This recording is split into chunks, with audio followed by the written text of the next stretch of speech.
Hello guys. Welcome to green agriculture classes Ajmer. तो guys आज की क्लास में अपन पढ़ेंगे अनार। अनार के बारे में अपन जानेंगे, अनार का कल्टीवेशन क्या होता है, अनार में क्रॉपिंग क्या होती है, कौन कौन सी बहारें होती है अनार के बारे में आज अपन पढ़ेंगे। तो गाइस मैं बात करता हूँ अनार की। तो गाइस अनार का बॉटनिकल नेम है प्यूनिका ग्रेनेटम। अनार का बॉटनिकल नेम क्या है गाइस? Punica granatum. अनार के मैं वानस्पतिक नाम की बात करता हूं तो गाइस अनार का वानस्पतिक नाम है प्यूनिका ग्रेनेटम।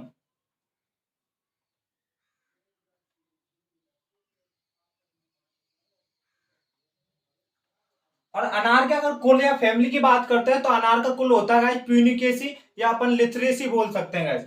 अनार की कुल या फैमिली की बात करता हूं मैं गाइस। कुल या फैमिली।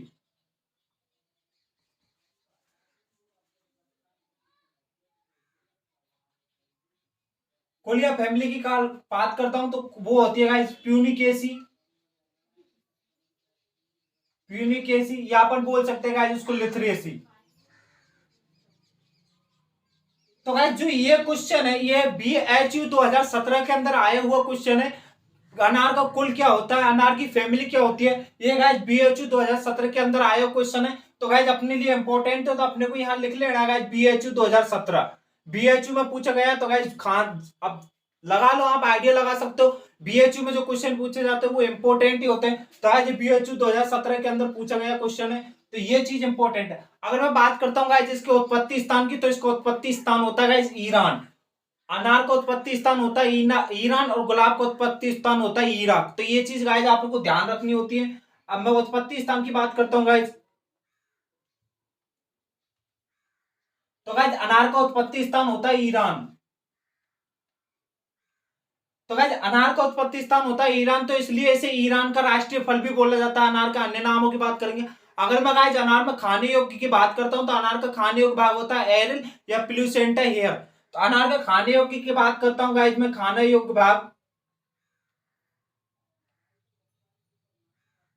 तो गाइस अनार का खाने योग्य भाग होता है एरिल।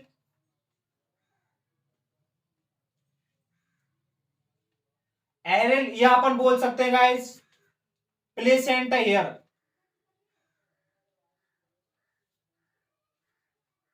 तो गाइस अनार का खाने योग्य भाग क्या है? अनार का खाने योग्य भाग है एरिल या प्लेसेंटा हेयर। ये अपने को ध्यान रखना। प्लेसेंटा हेयर हेयर क्या होता है गाइस? इसे बोलते हैं गाइस बीज आवरण। बीज आवरण को गाइस प्लेसेंटा हेयर बोलते हैं। जो अनार के बीज होते हैं उनके ऊपर जो आवरण होता है उसको अपन खाते हैं तो इसलिए गाइस इसका खाने योग्य भाग है प्लेसेंटा हेयर या अपन बोल सकते हैं गाइस एरिल। एरिल को भी अपन बोल सकते हैं गाइस बीज बीज आवरण या बीज चोल अपन इसको बोल सकते हैं। अब इसके मैं अन्य नामों की बात करता हूं तो गाइस ये ईरान का राष्ट्रीय फल है। मैंने आपको बताया था ईरान उत्पत्ति स्थान है तो ईरान के राष्ट्रीय फल के नाम से जाना जाता है। और गाइस मैं इसके बारे में बात करूं और अन्य नाम की तो इसे लव ऑफ फ्रूट के नाम से भी जाना जाता है। तो गाइस इसके अन्य नाम की बात करता हूं तो गाइस इसे अन्य नाम से जाना जाता है ईरान का राष्ट्रीय फल। ईरान का राष्ट्रीय फल। और गाइस एक और अन्य नाम की बात करता हूं तो इसे लव ऑफ फ्रूट के नाम से भी जाना जाता है। Love of fruit.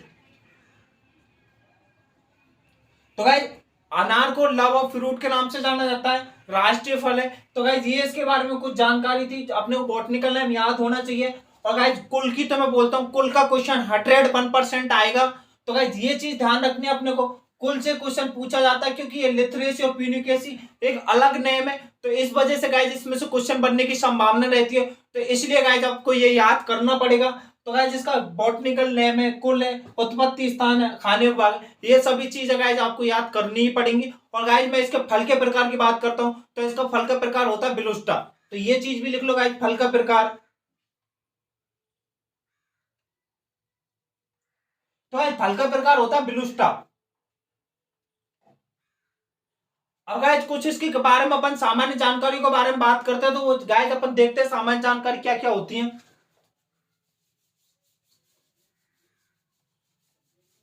गाइस अपने को वीडियो को ज्यादा से ज्यादा लाइक शेयर व कमेंट, चैनल को सब्सक्राइब जरूर कर देना है। और गाइस हम आपके लिए ऐसी इंटरेस्टिंग वीडियो बनाते रहेंगे, आप हमसे जुड़ने की कोशिश जरूर करें। तो गाइस मैं सामान्य जानकारी की बात करता हूं अनार के बारे में। अगला पॉइंट आता है गाइस सामान्य जानकारी।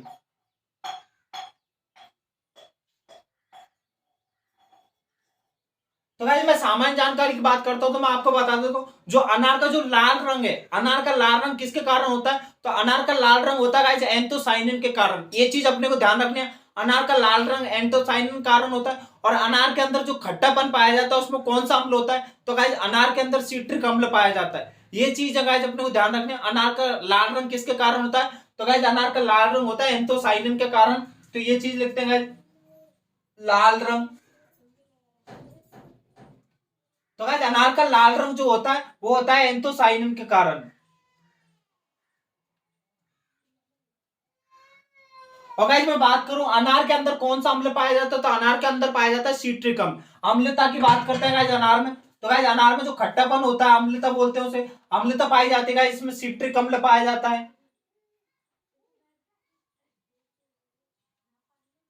तो भाई अनार के अंदर क्या होता है? अनार के अंदर जो लाल रंग होता है वो एंथोसाइनिन के कारण होता है। और अनार के अंदर जो खट्टापन होता है, अम्लता होती है, वो गाइस सिट्रिक अम्ल के कारण होती है। और गाइस एक जंगली अनार होता है जिसे डाडू के नाम से जाना जाता है। तो गाइस ये भी लिख लो, जंगली अनार को किस नाम से जाना जाता है?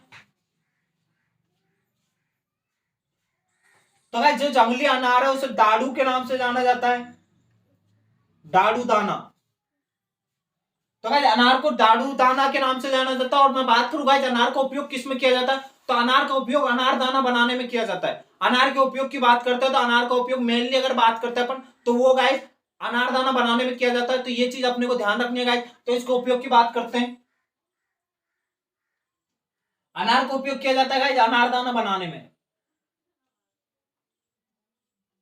तो गाइस ये चीज अपने को ध्यान रखनी है अनार के बारे में। अनार का लाल रंग किसके कारण होता है, अनार में कौन सा अम्ल पाया जाता है, और अनार जंगली अनार को क्या बोला जाता है, किस नाम से जाना जाता है। और गाइस मैं बात करूं अनार, अनार का उपयोग किस में किया जाता है? अनार का उपयोग किया जाता है गाइस अनार दाना बनाने में। लेकिन गाइस मैं बात करता हूं अनार दाना बनाने के लिए सबसे अच्छी किस्म कौन सी है, तो वो है गाइस अम्ली दाना। तो यहां लिख लो गाइस, अनार दाना बनाने के लिए सबसे उपयुक्त किस्म कौन सी है? सबसे उपयुक्त किस्म,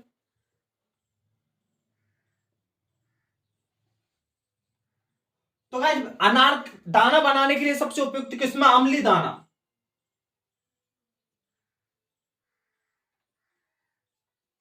तो गाइस अम्ली दाना इंपॉर्टेंट है, अपने क्वेश्चन आ सकता है अनार दाना बनाने के लिए सबसे उपयुक्त किस्म कौन सी है, तो वो आएगी गाइस अम्ली दाना। ये चीज अपने को ध्यान रखनी है। और गाइस अपने को बहुत अच्छी तरह से सफिशिएंट पढ़ना है, जितना अपने को पढ़ना है मैं उतना ही सफिशिएंट लिखा रहा हूं आपके लिए। यहाँ के अलावा क्वेश्चन कहीं से नहीं आएगा, ये मैं दावे के साथ बोल सकता हूँ। तो गाइस अपने को आराम से पढ़ना है, और गाइस पूरी वीडियो देखनी है। वीडियो को लाइक शेयर पे, चैनल को सब्सक्राइब जरूर करना। अगला बात करता हूं मैं, अनार के अंदर जो कठोरता पाई जाती है, तो अनार के अंदर कठोरता किसके कारण पाई जाती है? तो गाइस अनार के अंदर जो कठोरता पाई जाती है वो टैनिन के कारण पाई जाती है। तो गाइस यही लिख लो, अनार के अंदर, अनार में कठोरता। तो गाइस अनार में जो कठोरता पाई जाती है वो टैनिन के कारण पाई जाती है। और गाइस मैं बात करूं आंवले के अंदर जो कसेलापन पाया जाता है, तो कसेलापन टैनिन रसायन के कारण पाया जाता है। तो ये चीज भी ध्यान रखनी है गाइस। वो आंवले में मैं आपको वहां बताऊंगा, लेकिन आपको यहाँ पे भी बता रहा हूं। आप ऊपर जो आपके कॉलम होता है कॉपी के पेज पे, वहां लिख लो, आंवले के अंदर, आंवले के अंदर जो कसेलापन होता है वो टैनिन के कारण होता है। ये चीज अपने को ध्यान रखनी है। और गाइस अनार के अंदर कठोरता जो पाई जाती है वो पाई जाती है गाइस टैनिन के कारण। ये चीज अपने को पता होना चाहिए गाइस। और मैं बात करता हूँ गाइस, अनार के अंदर क्या होता है, जब अनार को अपन एक बीज से बोते हैं तो उसमें क्या होता है गाइस, एक से ज्यादा तने निकलते हैं। तो इसके अंदर क्या होता है गाइस, अनार के अंदर बहुतना प्रणाली पाई जाती है। यहाँ ये पॉइंट लिख लो डबल स्टार करके गाइस। क्वेश्चन बन जाता है निम्न में से किस फल के अंदर बहुतना प्रणाली पाई जाती है, तो गाइस वहां आंसर जाएगा अपना अनार। ये चीज ध्यान रखना। तो अनार के अंदर क्या होता है गाइस, बहुतना प्रणाली पाई जाती है।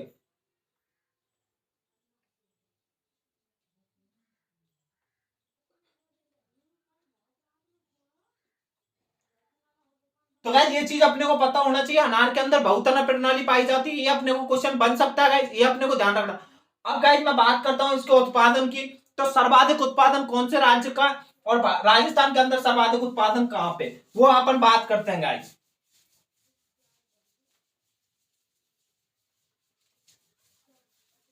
तो गाइस अगला पॉइंट आता है अपना उत्पादन।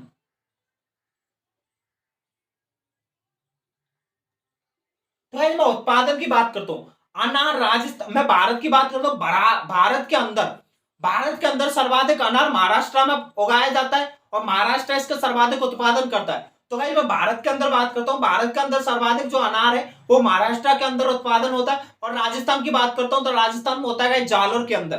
तो ये चीज ध्यान रखना गाइस। तो भारत की अगर बात करते हैं, भारत में सर्वाधिक उत्पादन,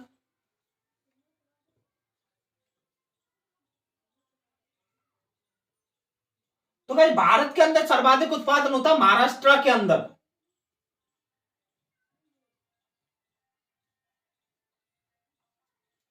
गाइस मैं राजस्थान की बात करता हूं, राजस्थान में सर्वाधिक उत्पादन।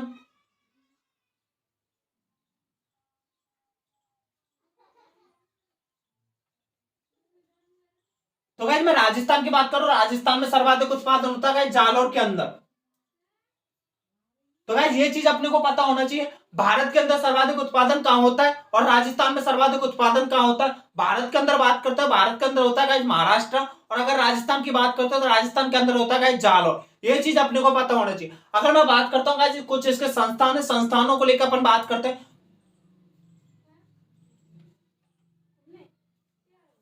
तो गाइस मैं बात करता हूँ एनआरसी अनार। एनआरसी गाइस फुल फॉर्म है नेशनल रिसर्च सेंटर। तो वो होता है नेशनल रिसर्च सेंटर अनार का, वो है गाइस सोलापुर महाराष्ट्र।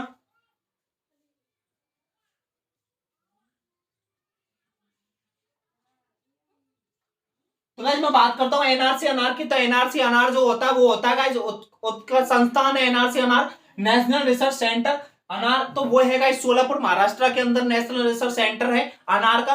और गाइस मैं बात करता हूँ उत्कृष्टता केंद्र अनार का, उत्कृष्टता केंद्र की बात करता हूँ तो वो है गाइस ढिंडोली बस्सी जयपुर के अंदर। तो गाइस अनार का उत्कृष्टता केंद्र की बात करता हूँ तो अनार उत्कृष्टता केंद्र,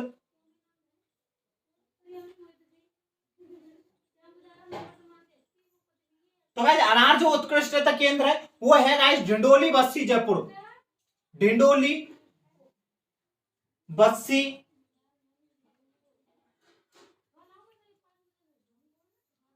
तो गाइस अनार का उत्कृष्टता केंद्र कहाँ है, ढिंडोली बस्सी जयपुर के अंदर है। और गाइस यह क्वेश्चन एग्रीकल्चर सुपरवाइजर 2015 के अंदर पूछा गया, अनार उत्कृष्टता केंद्र कहाँ पे।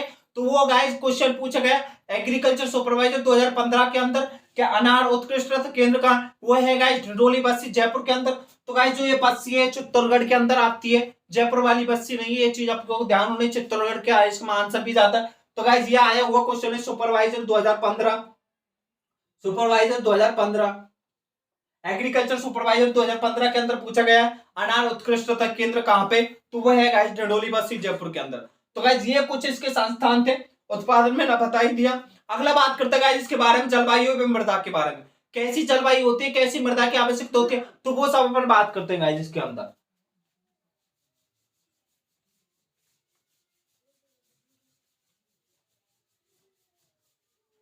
तो गाइस अगला बात करते हैं अपन जलवायु एवं मृदा के बारे में।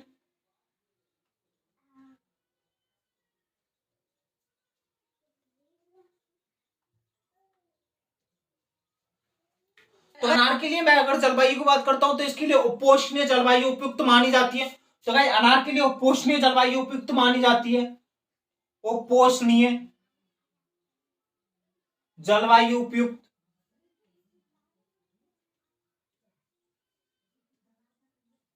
अगर मैं बात करता हूं अनार का जो पेड़ जो होता है वो अनार का पेड़ सूखे के प्रति सहनशील होता है, सूखे के प्रति संवेदनशील होता है। ये चीज ध्यान रखना, संवेदनशील का मतलब है सहने वाला, सूखे को सहने वाला। तो गाइस यहां नोट करके लिख लो, अनार का पौधा,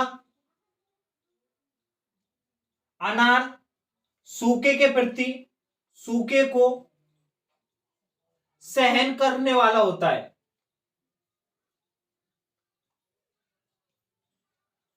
तो गाइस जो अनार का जो पौधा होता है वो सूखे को सहन करने वाला होता है। सूखे मतलब पानी की अगर कमी है असिंचित क्षेत्रों में इसको सर्वाइव हो जाता है गाइस, इसमें ज्यादा प्रॉब्लम नहीं आती क्योंकि ये सूखे को सहन कर लेता है। तो गाइस ये चीज इसके बारे में ध्यान रखना। और गाइस मैं इसको मृदा की बात करता हूँ तो इसके लिए उपयुक्त मृदा मानी जाती है गाइस जल निकास, दोमट मृदा उपयुक्त मानी जाती है। तो गाइस मृदा की बात करता हूँ गाइस इसके बारे में, मृदा, तो गाइस इसके लिए मृदा होती है जल निकास, जल निकास युक्त दोमट मृदा। तो भाई अनार के लिए क्या क्या इंपॉर्टेंट है, अनार क्या है, उपोष्णीय जलवायु का पौधा है और अनार सूखे के प्रति सहन करने वाला पौधा है। और गाइस अनार के लिए मिट्टी कौन सी चाहिए, वो चाहिए गाइस जल युक्त, जल निकास युक्त दोमट मृदा गाइस इसके लिए उपयुक्त मानी जाती है। जल निकास युक्त क्यों मानी जाती है? क्योंकि गाइस इसके अंदर जल भरा रहेगा तो तना गलन की समस्या रहेगी। इस वजह से गाइस अपन को इसको जल निकास युक्त मृदा चाहिए होती है। जल निकास, उस क्षेत्र का जल निकास आराम से निकलना चाहिए, जल भरा नहीं रहना चाहिए। ये चीज है गाइस के बारे में। अगला पॉइंट आता है गाइस इसके प्रवर्धन की। प्रवर्धन की बात करते हैं गाइस, प्रोपोगेशन। प्रवर्धन की बात करता हूं गाइस, प्रोपोगेशन।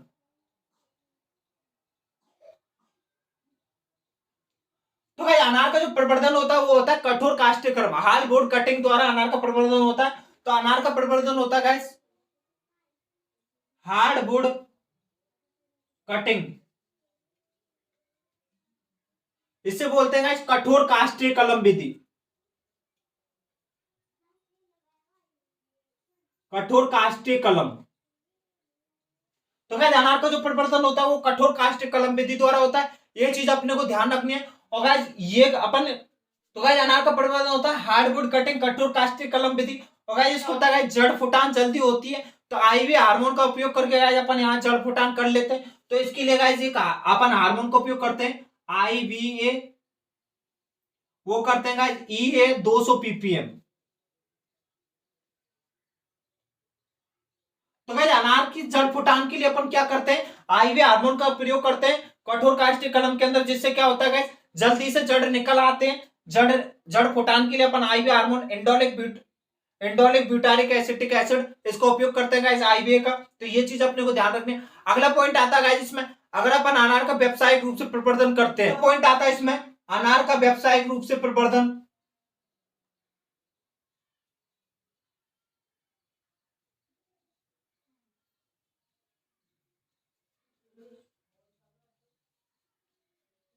तो गाइस अनार का जो व्यावसायिक रूप से प्रवर्धन करते हैं वो करते हैं गाइस ऊतक संवर्धन। ऊतक संवर्धन विधि द्वारा अनार का व्यावसायिक प्रवर्धन किया जाता है। संवर्धन या बोल सकते हैं गाइस टिश्यू कल्चर। तो गाइस अनार का जो प्रवर्धन है वो अपन ऊतक व्यावसायिक प्रवर्धन की बात करें। क्वेश्चन आता है अनार का व्यावसायिक प्रवर्धन निम्न में से किया जाता है, किसके द्वारा किया जाता है? वो किया जाता है गाइस ऊतक संवर्धन, या अपन बोल सकते हैं गाइस टिश्यू कल्चर से। तो गाइस अगला पॉइंट है इसके बारे में बात करते हैं।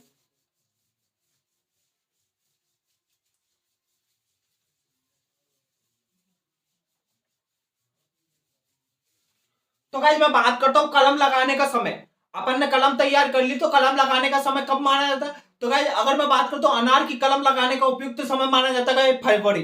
फरवरी माह के अंदर अनार की कलम लगाई जाती है। तो गाइस कलम लगाने का उपयुक्त समय,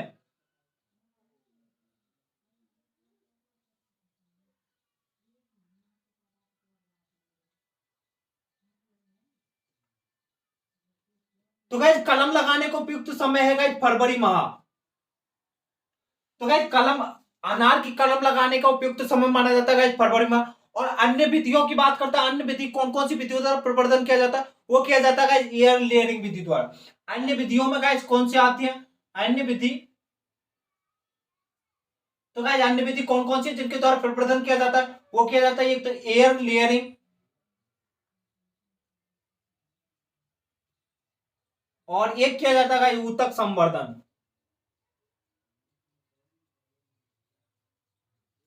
तो गाइस ये चीज अपने को ध्यान रखना, अन्य विधियों के अंदर कौन कौन सी के द्वारा अपन प्रवर्धन कर सकते हैं? वो कर सकते हैं गाइस एयर लेयरिंग और ऊतक संवर्धन। एयर लेयरिंग क्या होती है गाइस, तो मैं आपको बता दूं कि डाली को यहां से, मतलब अपन अलग न करके यहां से काट के स्पेगन मॉस घास का उपयोग करके यहां से टैप कर देते, रैपिंग कर देते, तो गाइस यहां से क्या होता है जड़ निकल आती है, फिर अपन इस डाली को यहां से काट के नई कलम लगा लेते, तो इसे बोलते हैं गाइस एयर लेयरिंग। तो गाइस ये चीज अपने को ध्यान रखना। अब मैं बात करता हूँ गाइस पौधारोपण की। तो गाइस मैं बात करूं पौधारोपण। पौधारोपण के अनार के अंदर दूरी कितनी मानी जाती है? तो गाइस पौधारोपण के लिए अनार के अंदर दूरी मानी जाती है 5 मीटर इंटू 5 मीटर। पौधारोपण पौधारोपण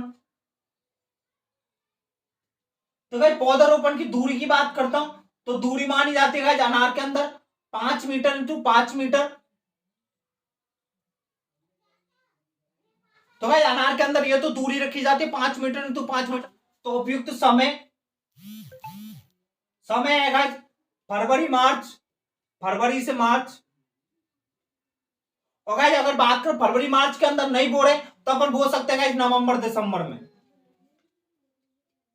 तो गाइस ये इसके लिए दो उपयुक्त समय, एक तो फरवरी मार्च है और एक नवंबर दिसंबर है। तो गाइस ये इसके उपयुक्त समय। और गाइस मैं बात करता हूँ फूल एवं फल की। इसमें गाइस अगला पॉइंट आता है फूल एवं फल।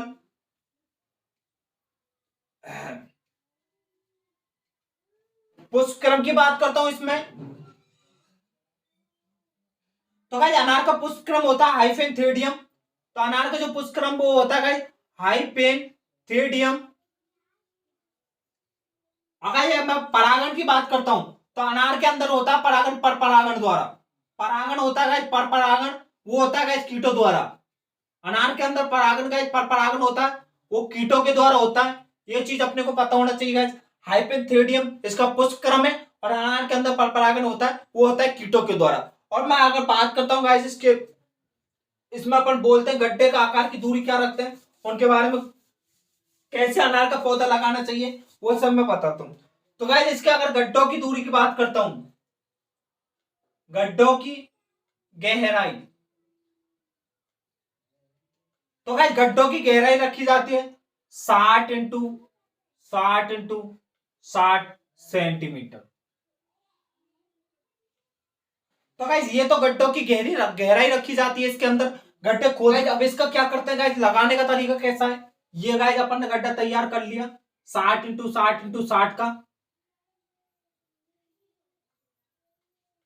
तो ये गाइस अपना गड्ढा तैयार होगा। तो गाइस इसको क्या करते हैं अपन 10 से 15 दिन तो खुला छोड़ते हैं, 10 से 15 दिन खुला रखते हैं।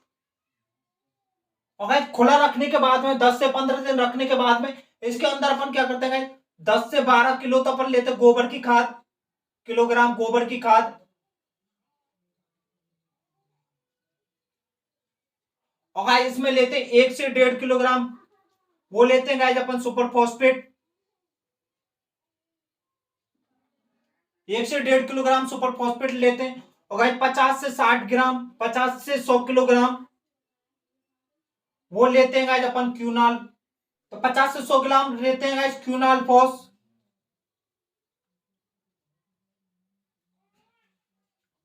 और गाइस 1.5 किलोग्राम लेते हैं अपन चूना।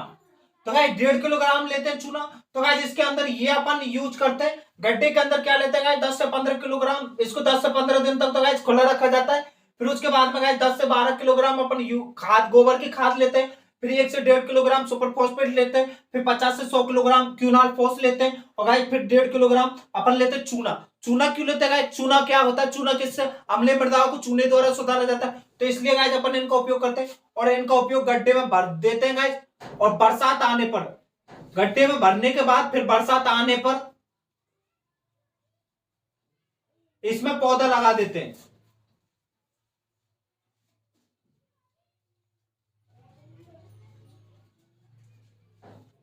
तो गाइस क्या करते हैं, गड्ढे के अंदर ये सभी कंटेंट भरते हैं। और कंटेंट भरने के बाद में जब बारिश शुरू होती है तो बारिश के अंदर अपन पौधा रख देते हैं, उसके अंदर अनार का पौधा लगा देते हैं। तो गाइस ये होता है पौधे लगाने का तरीका।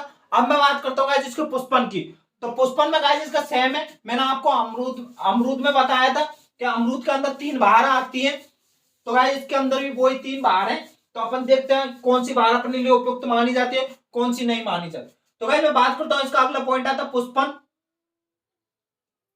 तो क्या ना, अनार में पुष्पन वो गाइस 3 बहार होती है, अम्बे बहार, मृग बहार, अस्त बहार। तो गाइस मैं बहारों की बात करता हूं तो बहारें होती है गाइस अम्बे बहार,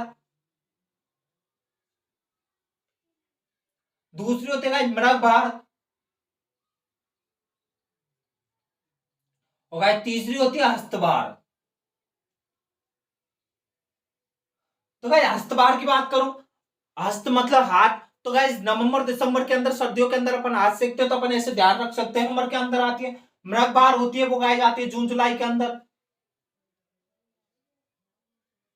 और गाइस जो अम्बे बहार होती है वो आती है गाइस फरवरी मार्च के अंदर। तो गाइस जो ये 3 बहार है, तो गाइस ये जो है, पहली जो आती है अम्बे बहार, अम्बे बहार आती है फरवरी मार्च के अंदर। दूसरी आती है मृग बहार, मृग बहार आती है जून जुलाई के अंदर। तीसरी आती है हस्तबहार, हस्तबहार आती है नवंबर दिसंबर के अंदर। ये चीज अपने ध्यान रखनी। सॉरी, हस्तबहार आती है अक्टूबर दिसंबर, अक्टूबर नवंबर के अंदर। तो गाइस ये चीज अपने को ध्यान रखनी है। हस्तवार जो है वो अक्टूबर नवंबर में आएगी। और गाइस मैं बात करता हूँ अनार की सबसे उपयुक्त बहार कौन सी है। अनार के लिए उपयुक्त बहार कौन सी, वो होती है गाइस अम्बे बहार। अनार के लिए उपयुक्त बहार है, अनार के लिए उपयुक्त बहार, तो गाइस अनार के लिए उपयुक्त बहार है वो है गाइस अम्बे बहार। तो गाइस ये जो अम्बे बहार जो होती है वो सिंचित क्षेत्रों के लिए उपयुक्त मानी जाती है, जहां सिंचाई की प्रॉपर व्यवस्था होती है उनके लिए उपयुक्त मानी जाती है सिंचित क्षेत्रों में। तो गाइस जो अम्बे बहार जो है वो सिंचित क्षेत्रों के लिए उपयुक्त मानी जाती है, जहां सिंचाई की प्रॉपर व्यवस्था हो वह सिंचित क्षेत्र कहलाता है। और गाइस मैं बात करूं असिंचित क्षेत्रों में अनार की कौन सी बहार ली जाती है, असिंचित,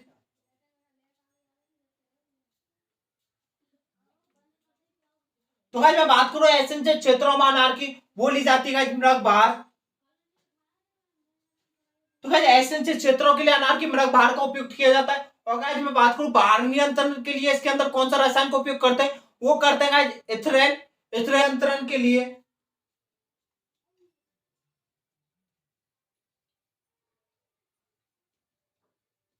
तो गाइस बहार नियंत्रण के लिए अपन कौन से रसायन का उपयोग करते हैं, वो करते हैं गाइस इथेनॉल। और इथेनॉल की कितनी मात्रा करते हैं, वो करते हैं गाइस 1 से 2 ml प्रति लीटर। तो गाइस ये चीज अपने को ध्यान रखिए, भार नियंत्रण के लिए अपन कौन से रसायन का उपयोग करते हैं, वो करते हैं इथेनॉल। इथेनॉल की कितनी मात्रा होती है, इथेनॉल की 1 से 2 मिलीलीटर मात्रा अपन प्रति लीटर पानी के अंदर अपन उपयोग करते हैं। और गाइस अमरूद के अंदर अपन कौन सा रसायन का उपयोग करते हैं भार नियंत्रण के लिए, तो अमरूद के अंदर करते हैं गाइस अपन NaN एसिटिक एसिड, वहां करते हैं अपन 600 ppm। तो गाइस ये चीज अपने को ध्यान रखनी है, इन नियंत्रण के लिए कौन सा रसायन है वो भी अपने को पता होना चाहिए। अब मैं बात करूंगा उत्पादन बढ़ाने के लिए, तो गाइस इसमें अगला बात करते हैं अनार के अंदर उत्पादन बढ़ाने के लिए गाइस क्या करते हैं अपन शीर्ष भाग को काट देते हैं। शीर्ष भाग को काटने की क्रिया को बोलते हैं गाइस निपिंग। ये चीज अपने को पता होना चाहिए गाइस। तो गाइस अपन बात करते हैं उत्पादन बढ़ाने के लिए,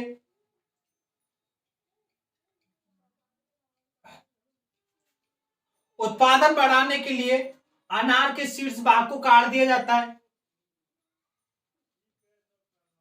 शीर्ष भाग को काट दिया जाता है।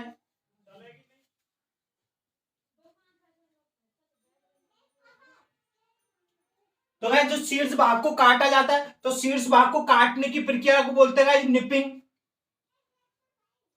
तो गाइस ये चीज अपने को ध्यान रखनी है, अनार के अंदर अगर उत्पादन बढ़ाना है तो उसके गाइस शीर्ष भाग को काट देते हैं, तो शीर्ष भाग को काटने की क्रिया क्या बोलते हैं, तो गाइस उसको बोलते हैं निपिंग। और गाइस मैं बात करूं पकने का आधार पर अगर बात करते हैं फल के प्रकार की, तो गाइस अनार जो है पकने का आधार पर नॉन क्लाइमेट्रिक है, इनको पकने से पूर्व पौधे से अलग नहीं किया जाता है, ये पौधे के अंदर ही पकते हैं। तो गाइस पकने के आधार पर बात करते हैं तो पकने के आधार पर फल है नॉन क्लाइमेट्रिक। तो गाइस ये चीज अपने को पता होना चाहिए, पकने के आधार पर अनार, पकने के आधार पर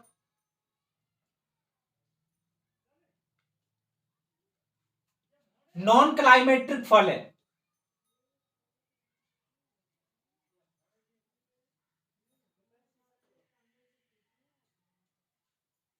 तो गाइस मैं बात करूं पकने के आधार पर अनार किस प्रकार का फल है, तो पकने के आधार पर अनार है वो नॉन क्लाइमेट्रिक है, इसको पौधे से अलग करके अपन नहीं पका सकते। लेकिन गाइस अमरूद को अपन पौधे से कच्ची अवस्था में तोड़ करके प्रिजर्वेशन में रख करके गाइस अपन उसको पका सकते हैं, तो उस वजह से वो क्लाइमेट्रिक फल है। यहाँ अगर बात करते हैं अनार, अनार है वो गाइस नॉन क्लाइमेट्रिक फल है, इसको पौधे से तोड़ के अपन नहीं पका सकते प्रिजर्वेशन में। और गाइस मैं बात करूं अनार के फूल से फल बनने में कितना समय लगता है, तो वो लगता है गाइस 5 से 6 माह। तो गाइस ये चीज अपने को ध्यान रखनी, फूल से फल बनने में, फूल से फल बनने में, वो गाइस फूल से फल बनने में 5 से 6 माह का समय लगता है। तो गाइस ये चीज अपने को पता होना चाहिए, अनार के अंदर फूल से फल बनने में कितना समय लगता है, वो लगता है गाइस 5 से 6 माह का। और अनार की तोड़, गाइस जो अनार की तोड़ाई करते हैं तो अनार की तोड़ाई को बोलते हैं गाइस टेपिंग। तो अनार की तोड़ाई को क्या बोला जाता है गाइस, अनार की तोड़ाई को बोला जाता है टेपिंग। तो अनार की तोड़ाई, अनार की तोड़ाई, तोड़ाई को टैपिंग बोला जाता है, टैपिंग कहा जाता है।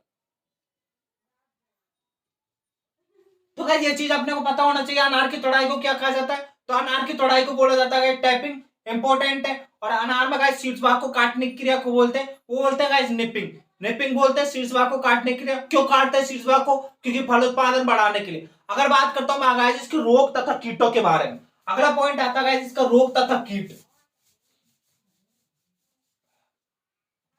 तो गाइस इसके बात करता हूं मैं रोग तथा कीट।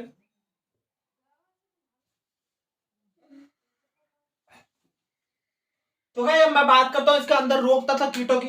तो गाइस इसमें रोग जो होता है वो जीवाणु अंगमारी रोग होता है। इसका अंदर गाइस जो रोग है वो एक रोग है, वो है गाइस जीवाणु अंगमारी रोग। तो रोग की बात करूं गाइस तो रोग है जीवाणु अंगमारी रोग। तो गाइस रोग कौन सा होता है? वो होता है गाइस जीवाणु अंगमारी रोग। किसके द्वारा होता है गाइस? वो होता है जीवाणु के द्वारा। जीवाणु का क्या नाम है? जीवाणु का नाम है ज़ैंथोमोनास एक्सोनोपोडिस। तो गाइस किसके द्वारा होता है? तो गाइस इसके द्वारा होता है जीवाणु के द्वारा। और गाइस उस जीवाणु का क्या नाम है? जीवाणु का नाम है ज़ैंथोमोनास, ज़ैंथोमोनास, ज़ैंथोमोनास एक्सोनोपोडिस, एक्सोनोपोडिस।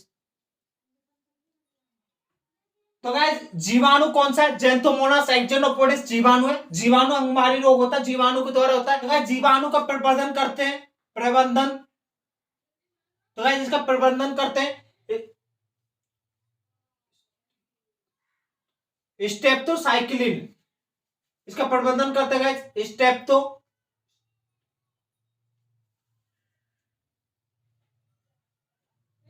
स्टेप्टोसाइक्लिन।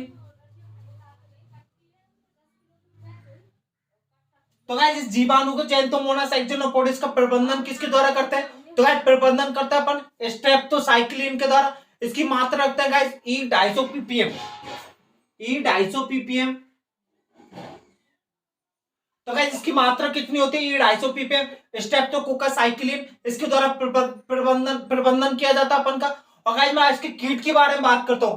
अनार के अंदर कीट कौन सा लगता है? तो अनार के अंदर कीट लगता है वो है गाइस अनार तितली, अनार की तितली, अनार की तितली।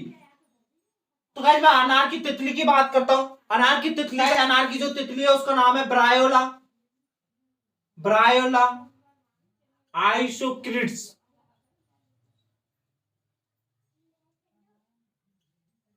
तो गाइस अनार की तितली है उसका नाम है ब्रायोला आइसोक्रिड्स। तो गाइस मैं बात करता हूं अनार के अंदर जो छेद करती है वो गाइस इस तितली के द्वारा होता है। अनार की तितली के द्वारा सर्वाधिक नुकसान पहुंचाती है अनार को। इसलिए गाइस अनार के अंदर अपन रैपिंग करते हैं, फलाने पर अनार को ढक देते हैं, वो इससे बचाने के लिए करते हैं गाइस। तो ये चीज अपने को ध्यान रखना। अनार के अंदर कीट कौन सा लगता है? वो होता है गाइस अनार की तितली। अनार की तितली का नाम है गाइस ब्रायोला आइसोक्रिड्स, ये अपने को पता होना चाहिए। अगला बात करता हूं मैं गाइस इसकी प्रमुख किस्मों की।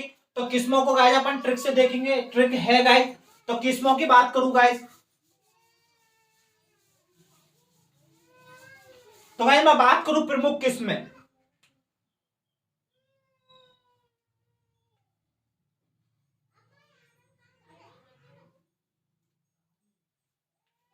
तो अनार की प्रमुख किस्में, तो गाइस इनके लिए अपन ने एक ट्रिक बना रखी है, अपन ट्रिक से देखेंगे।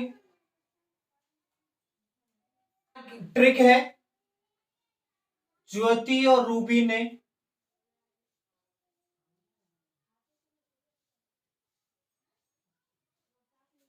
गणेश और आलमदी को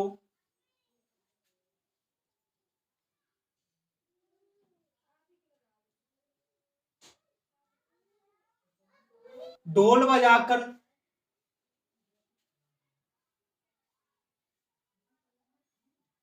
सिंदूरी पेपर पर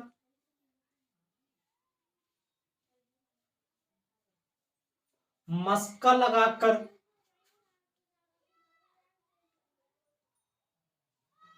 भगवा चावल दिए,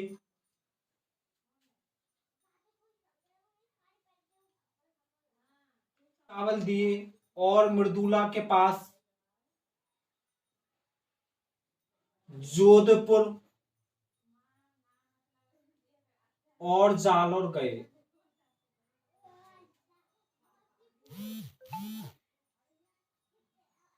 तो गाइस ये ट्रिक है। तो गाइस ट्रिक क्या है? ज्योति और रूबी ने गणेश और आलमदी को ढोल बजाकर सिंदूरी पेपर पर मस्का लगाकर भगवा चावल दिए और मृदुला के पास जोधपुर और जालौर गए। तो गाइस ये ट्रिक है। अब इससे गाइस कौन कौन सी किस्म बनेगी?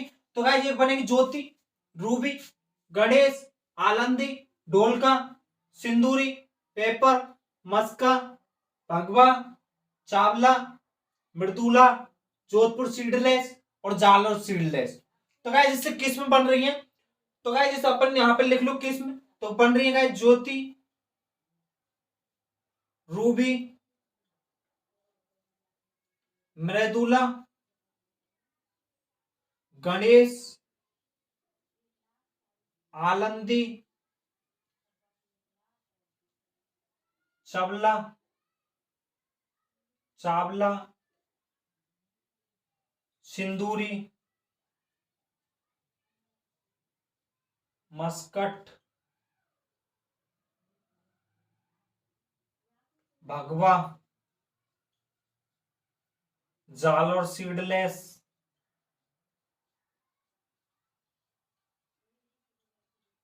और जोधपुर सीडलेस।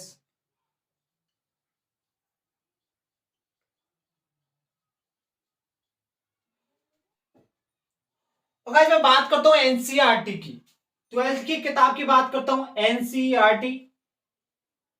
तो गाइस एनसीईआरटी में कुछ किस्म दी गई हैं, उनको भी अपन लिखते हैं एनसीईआरटी की किस्म कौन कौन सी। तो गाइस एनसीईआरटी के जी 137, कंधारी, बंडर, P26, PK26, GBK फर्स्ट। तो गाइस ये एनसीईआरटी के अंदर ये किस्म और दी गई हैं, तो ये अपने को पता होना चाहिए गाइस एनसीईआरटी के अंदर कौन कौन सी किस्म है। तो गाइस एनसीईआरटी के अंदर किस्म है जी 137, कंधारी, बंडर, PK26 और गाइस ये है GBK1। ये गाइस एनसीईआरटी के अंदर किस्म है। और गाइस मैं बात करता हूं इसके कंफ्यूज वेराइटियों की। तो कंफ्यूज वेराइटी अपन देख लेते हैं गाइस। तो गाइस ये किस्म अपन ट्रिक से याद रख सकते हैं आराम से।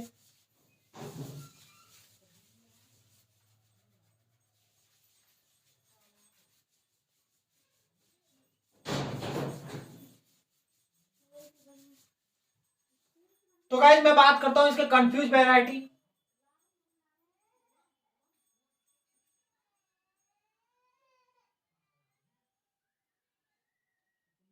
तो गाइस कंफ्यूज वेराइटी है वो है गाइस अर्का मृदुला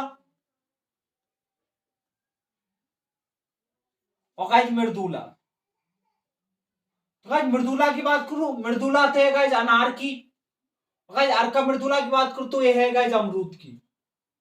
तो गाइस ये इसके लिए कंफ्यूज वेराइटी है, तो ये अपने को पता होना चाहिए। और गाइस इसके लिए कुछ पॉइंट है।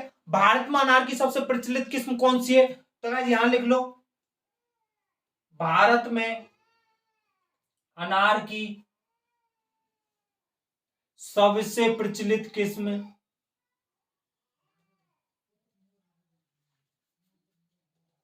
तो गाइस भारत में अनार की सबसे प्रचलित किस्म है वो है गाइस भगवा। ये चीज अपने को पता होना चाहिए गाइस।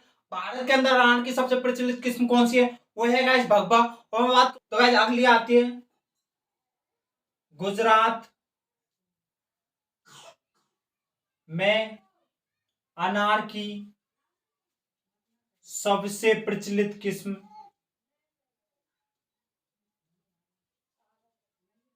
वो है गाइस ढोलका। तो गाइस गुजरात आती है कठोर दाने की, कठोर दाने के लिए उपयुक्त किस्म,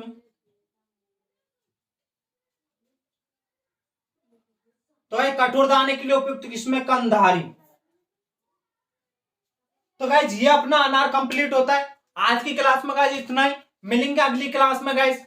तब तक के लिए वीडियो को लाइक शेयर व चैनल को सब्सक्राइब जरूर कर दें और गाइस हमसे जुड़ने की कोशिश करें। मिलेंगे अगली क्लास में इसी टाइम। तो गाइस मिलेंगे अगली क्लास में। ओके।